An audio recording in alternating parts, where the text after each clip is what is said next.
Welcome back to another episode of the Girl Stop Playing podcast. It's your favorite homegirl, Coriel, here to encourage you to stop playing with your potential and start working for what you want in life and in love. You already know that I'm bringing you the information and the conversations to help you make the money and get the honey. You can have it all as long as you are willing to work. And on today's episode, we are going to get into a much needed conversation about something that is really affecting our community. And it is my belief that the more we open up to have these conversations, honest dialogue about things that we're dealing with, the better and further we can go as a community. And so today's conversation, we are going to talk about one that I don't see talked about often enough from a proactive standpoint. It always seems like when something horrible happens, then we're having a reactive conversation. But I believe we can prevent some of these things if we start to open up and hear, different perspectives from different people. So today's topic, we're going to get into domestic violence, y'all. And I have my own personal experience and run in. I feel like it's like, a run in with the law. I didn't had a little run in, y'all. And so many of us, so many women have dealt with domestic abuse. And because it was not necessarily violent, they don't always get the opportunity to have their voice heard. And so today we're going to talk to two very brave women who are open and honest and here to share their story in hopes that they can help someone out there either dealing with something similar, or you might be the person to save someone close to you who might be dealing with a domestic violence situation. So welcome to the show, ladies. Thank you. Thank you for having us. Yes, beautiful ladies. They are not sisters, y'all. I know they give it sis, but they are not. Y'all just met today, right? Yes. Okay, so go ahead and introduce yourselves. Alicia, we'll start with you. Okay, well, hello, everyone. I am Alicia Noel.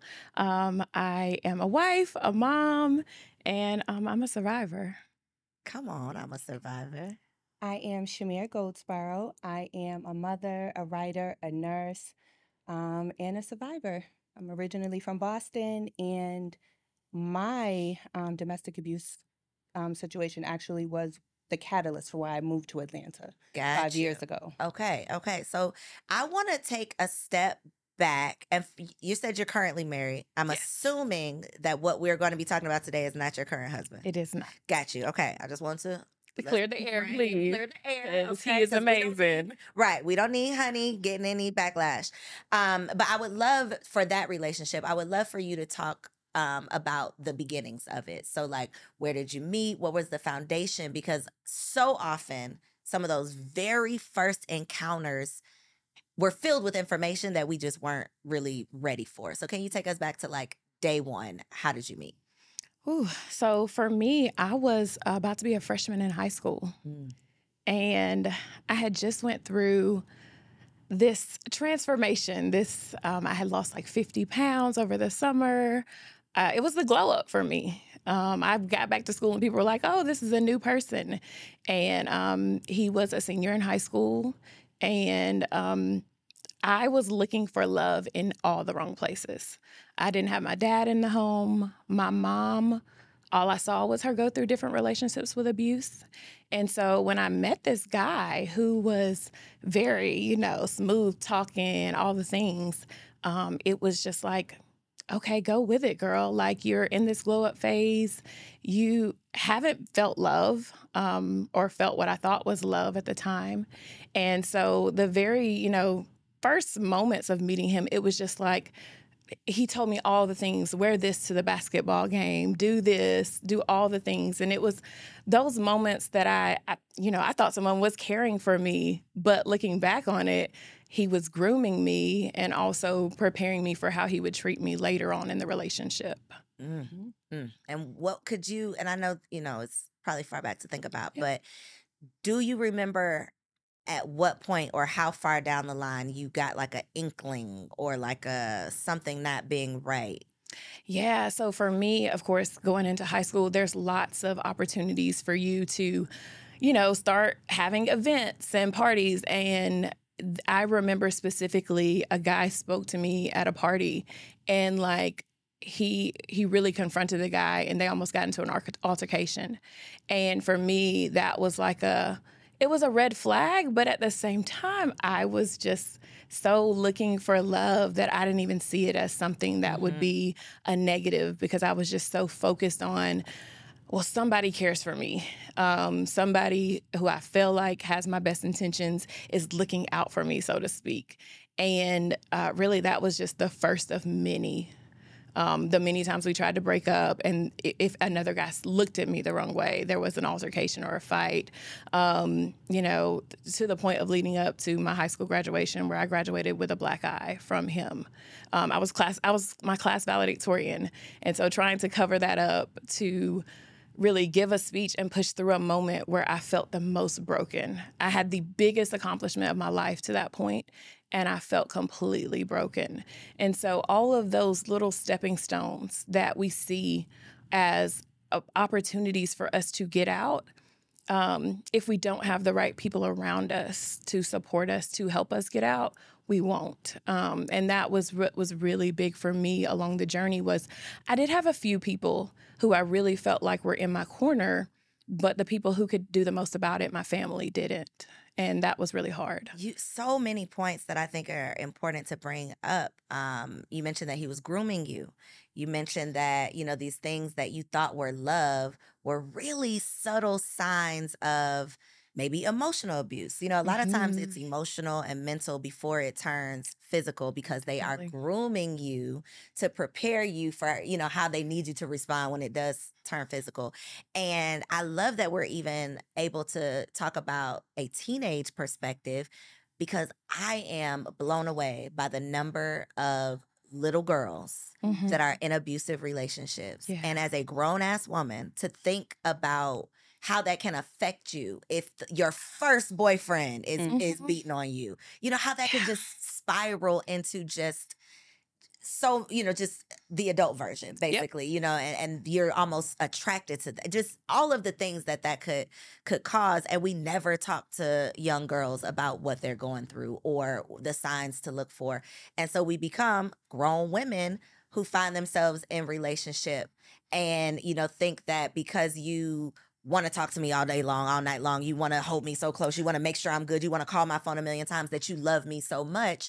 But having these conversations, you know, even if you're not dealing with it right now, and this podcast might be playing in the background, but just having these conversations when you are faced with something, you can at least look at it with a different perspective and not just be all excited because somebody, quote unquote, cares about you so much. Because a lot of times that abusive behavior is wrapped up in care and concern and I just want what's best for you. But it's really, I want what I want for you. Right. Yeah. So talk a little bit about, I guess, the beginnings of your experience, because you were, how old were you? I was an adult. Okay. I had actually just left a 12-year relationship with my high school sweetheart, my ex-husband. And I started this relationship immediately without healing and processing. So that was already... What's immediately? Like 4 months. Okay. From separating from my ex-husband. And my ex-husband and I, we had a church family, I guess, relationship. I was raised in the church. My mother was an ordained minister. My ex-husband was the minister of music. I was the treasurer. I taught classes. And I stepped out of that it started to become kind of slow and boring, I guess. And my next relationship was with a bad boy.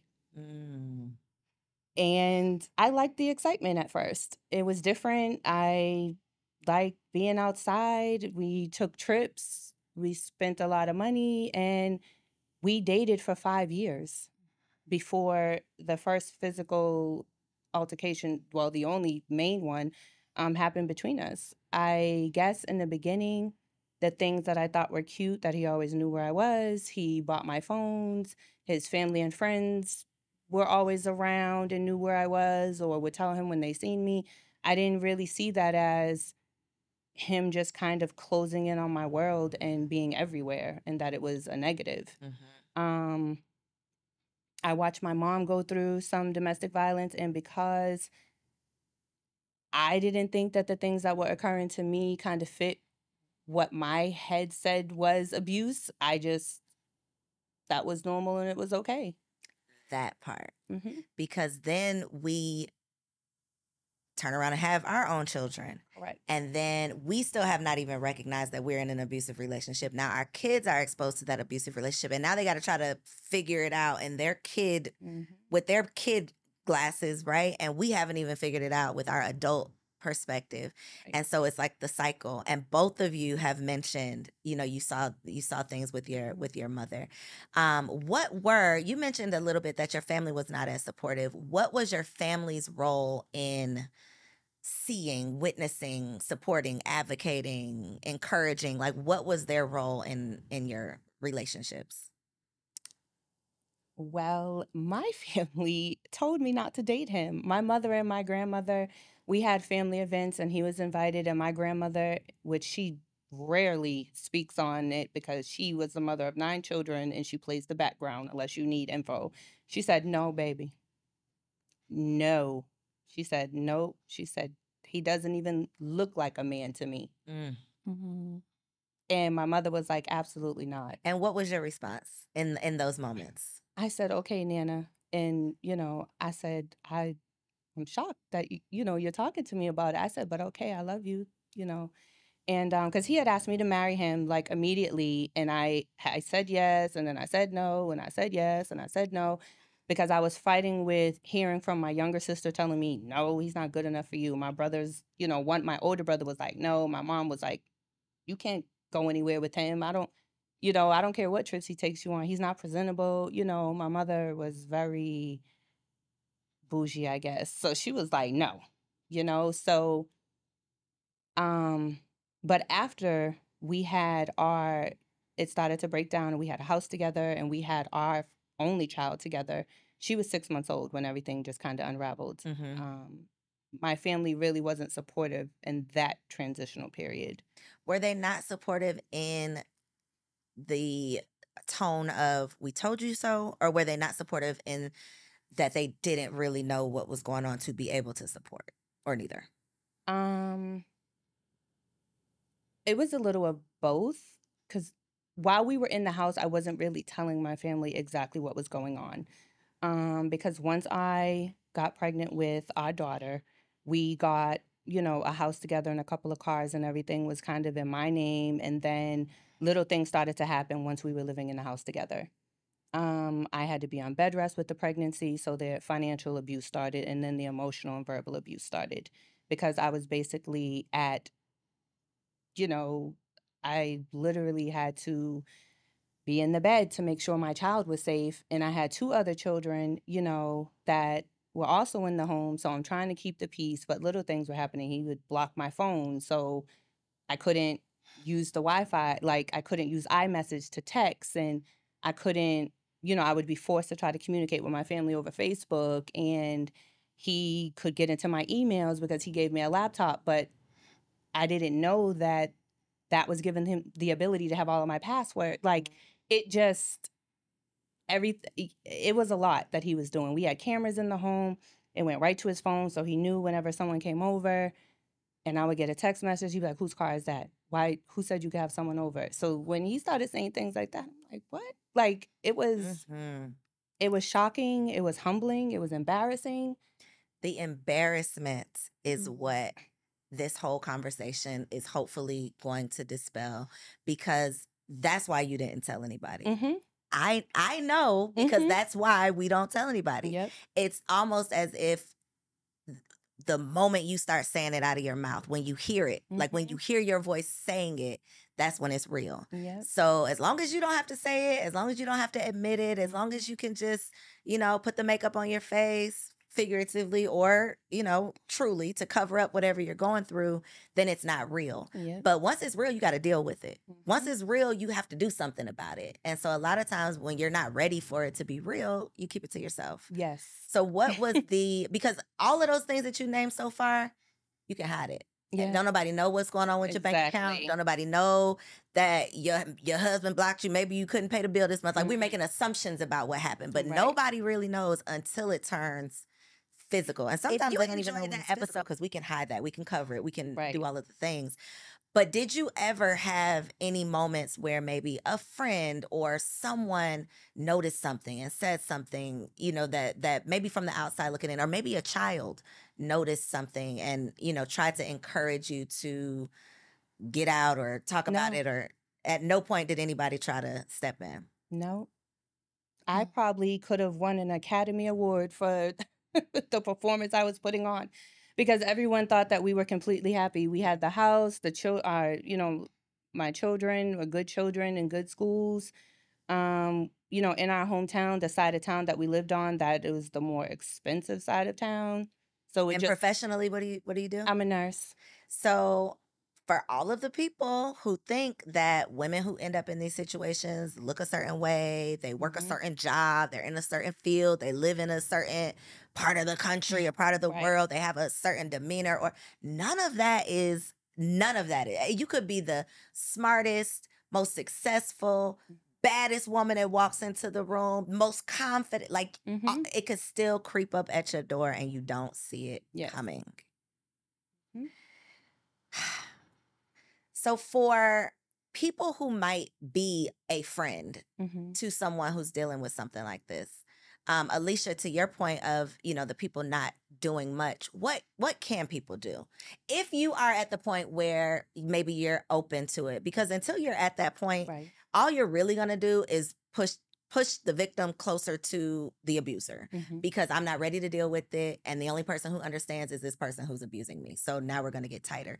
But when you are ready, what's something that can be done to actually, be supportive or be an advocate, in your opinion? I think the most important thing is just letting them know, letting that person that's being abused know that you're there, like through all situations. Because I remember my breaking moment. I was a freshman in college and we had gotten into an altercation in the lunchroom. He had followed me I thought that was my breakaway.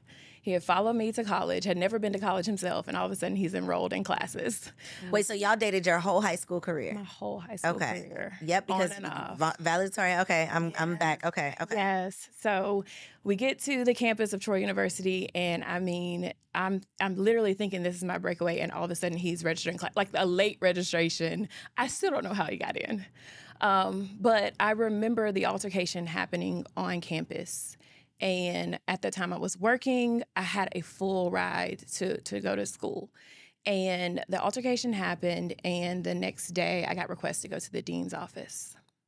And to this day, I will send this dean emails and thank yous.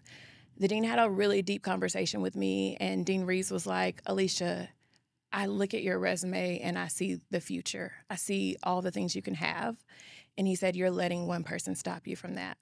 And he said, I'm going to tell you, if this happens on my campus again, I have a duty to keep everyone else here safe. So you will lose your scholarship and you will go home. But he said, if you let me, I will keep you safe.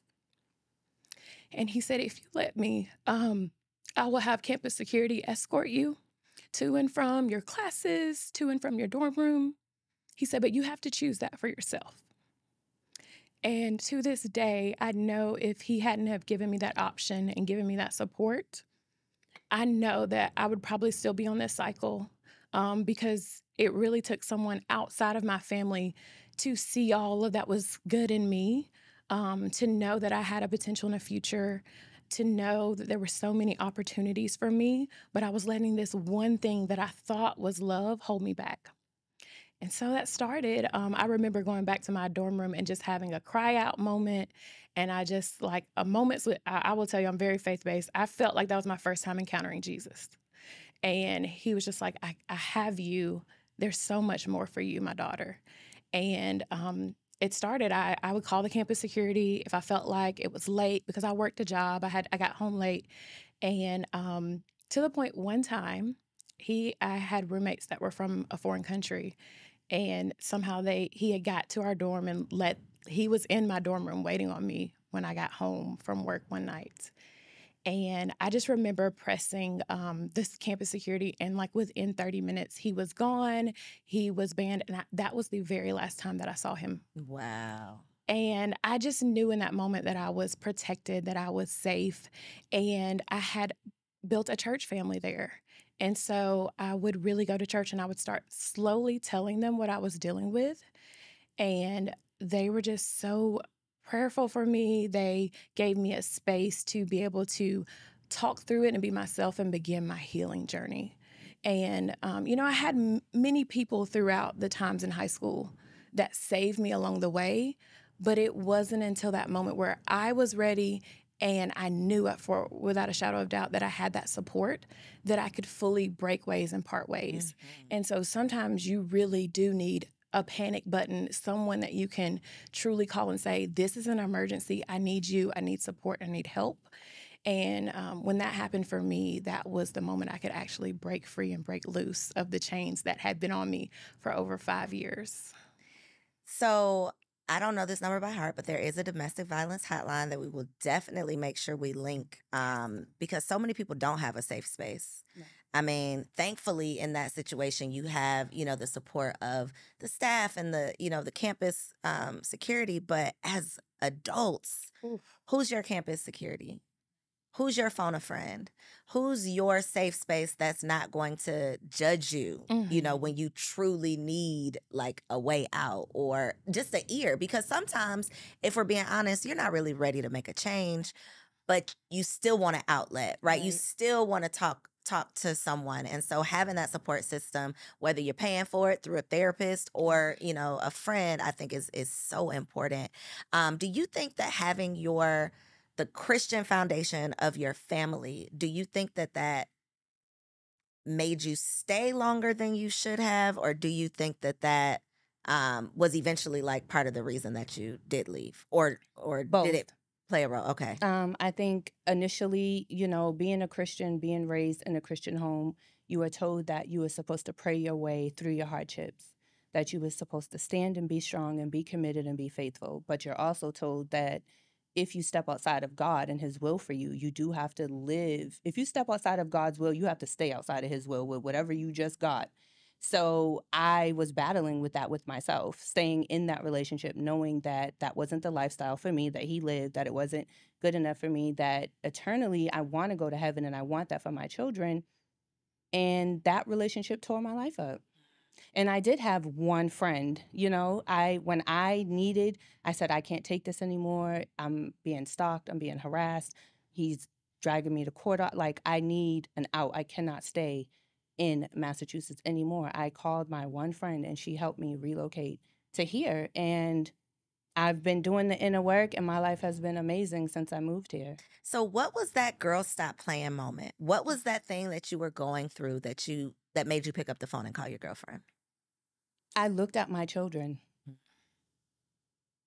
I said, because we had to move a couple of times to keep us safe and to make sure that they could go to sleep at night knowing that we were safe and that nobody, no people associated with him or him knew where we lived. And they were not comfortable. I was just, I'm looking at my children and I'm like, ultimately they're healthy, but I can't say that they are as happy as they should be right now. And it is a consequence of my actions. I don't want to say the burden, but sometimes it feels like a burden. The burdens of a mother, Yes. of experiencing the trauma yourself. And if that ain't bad enough, Right. thinking about and trying to calculate how you can save your children from having to experience this or lighten the experience, lessen the experience, shield them from the experience. It's a lot. It is just so much. So again, having these conversations, because even if you're not dealing with these specific, situations, we're all dealing with something. And throw on that other layer of being responsible for someone else's childhood is just like, golly. So as a mother with daughters, both of you have one daughter, you have three daughters, yes. With the experiences that you have, what is one lesson that you want your daughter to take into her adult relationships? I am very open with my children. And I think that that is the best part of our relationships is that I don't hide anything. So when I am trying to teach them the healthy way to be loved and to love, they're not looking at it like I'm being a hypocrite or Mm-hmm. that's not what I'm applying to my life or what I'm accepting, because they've seen what I've accepted, but they've seen what I've gotten rid of. And I now know what I will not tolerate. So my girls definitely know how to be loved, you know, what the expectations are, and how they should carry themselves to get that. And they know who to call if they need help at any time. I'm always ready. Stay ready, mama, stay ready. Stay ready for anything, for all of them. But yeah, I'm just open and honest with them, and I tell them, you don't have to hide anything from me. So I have a question. With your mom having told you, hell no, this is not the right one, girl. No, I see some. What would you say to your daughter if you felt like this is not the one? Would you be vocal about it? Would you try to support her through it and hope that she sees it? And I don't expect you to have a right answer, but that's a tough spot to be in. It is. I would definitely I would do a little bit of what Alicia said, you know, just letting them know that you're there. And, you know, don't get tired, because sometimes we can get tired when we have friends that are in a situation, because it could be financial, it could be relational, it could be anything. And we're like, oh my gosh, you know. So I kind of let go of that attitude, and I'm just consistently willing to listen, because sometimes they just need someone to listen, because the conversation will turn when they're looking for resolutions. And that's when gonna come with my resolution bag. I'm gonna stop pulling them all out. Do you need to relocate? Do you need this? Do you need to find a church? Do you need to find... And that has kind of catapulted me into some of the experiences and things that I've had since I've been here. I always know the resources of the area to help women. Not that I don't care about my men, I do, but I look it up. I try to follow. That's how I found you. Women who are empowering us, who have the information, who are putting it out there, who are having the conversations. I just like to spread it, because if I can just save one person from going through what I went through, or some of the things that I see or that you have spoken about on your platform, then I feel good.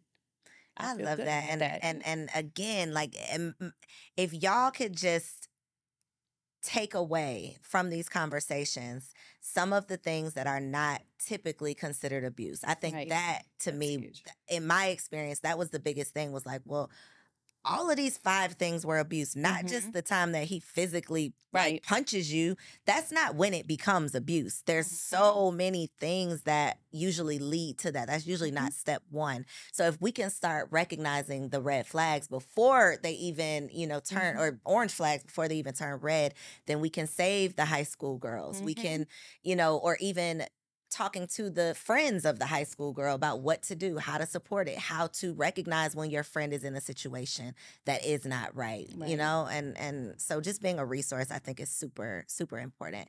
What about you, Alicia? Opposite of her having the mom that was in the hell nah, it was a mom that was like very encouraging of the relationship. And why do you think that was? So I'm just realizing this over the last 2 years with deeper conversations with my mom.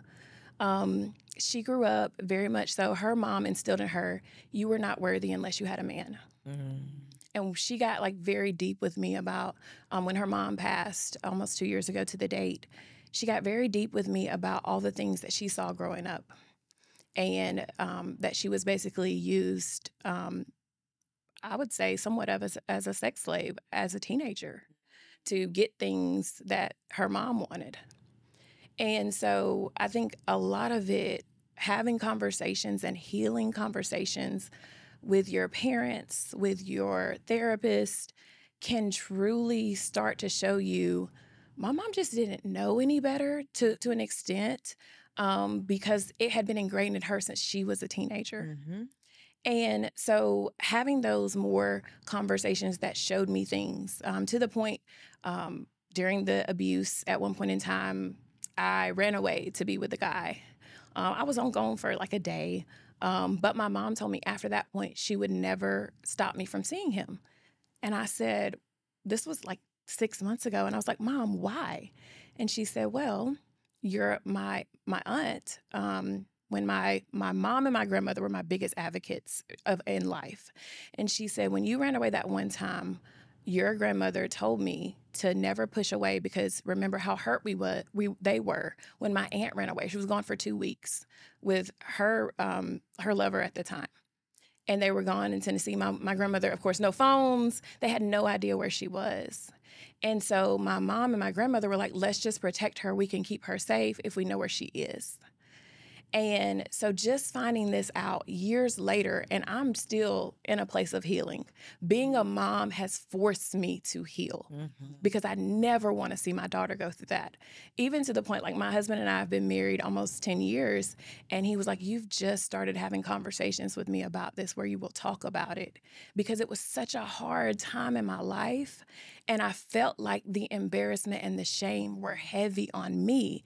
But in all actuality, they were just things of my situation that were forced upon me, that I saw abuse, that I thought were okay.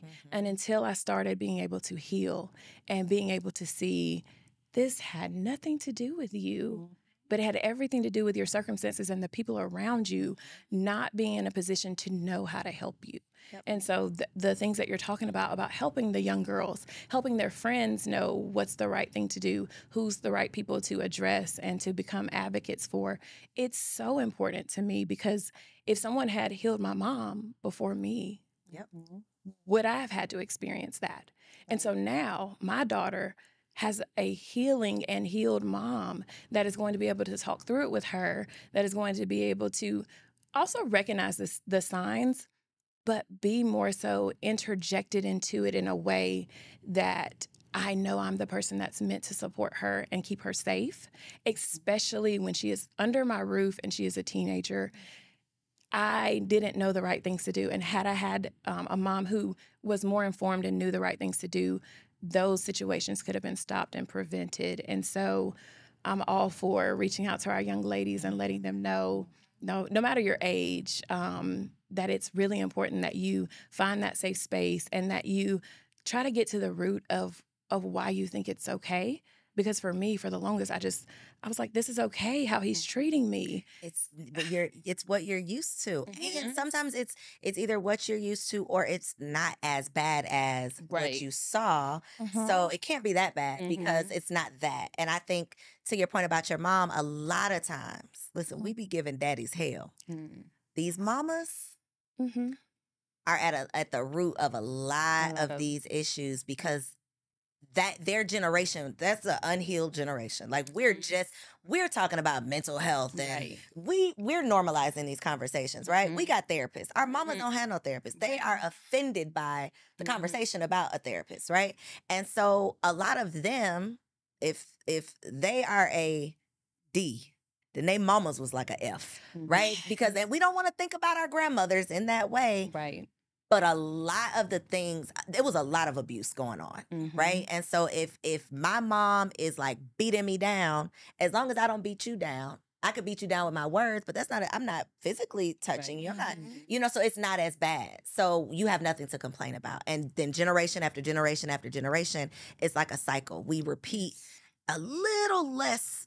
It gets a little bit better, but it's still not right, the things that we're doing to our kids. And then they grow up and the cycle continues. And so again, having these conversations, being aware enough to recognize, okay, this is an abusive situation, having the I guess braveness to get out of it, and then being willing to be a resource to other people, to share what you've been through, to not let that shame keep you stuck, because there's so much shame attached to, how could I end up in this, or how could I let this happen?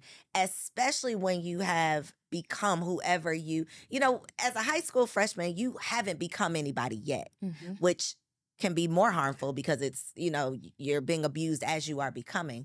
But when you've become somebody and you think you are this person, and then you find yourself in a situation that's shameful or embarrassing, that can really do a number on you. It can really make it even more difficult to get help or to get out. So I appreciate y'all for being here and being willing, to be open and honest. So with hindsight being 2020, any advice, any words of encouragement, any words of wisdom that you would like to share? Well, for me, I think that with anything in life relational, platonic and romantic, seek God first. And then also allow the fruits of that person to really speak for them, to let you know. Because God is going to always show you who should be in your life and who should be removed. And I was blatantly ignoring God speaking to me. And that is why, to me, a lot of the things that happened were because I was not listening. So I love that. I would say know yourself enough to know what you deserve, but you find that in the Bible. You start finding those things that tell you who you are.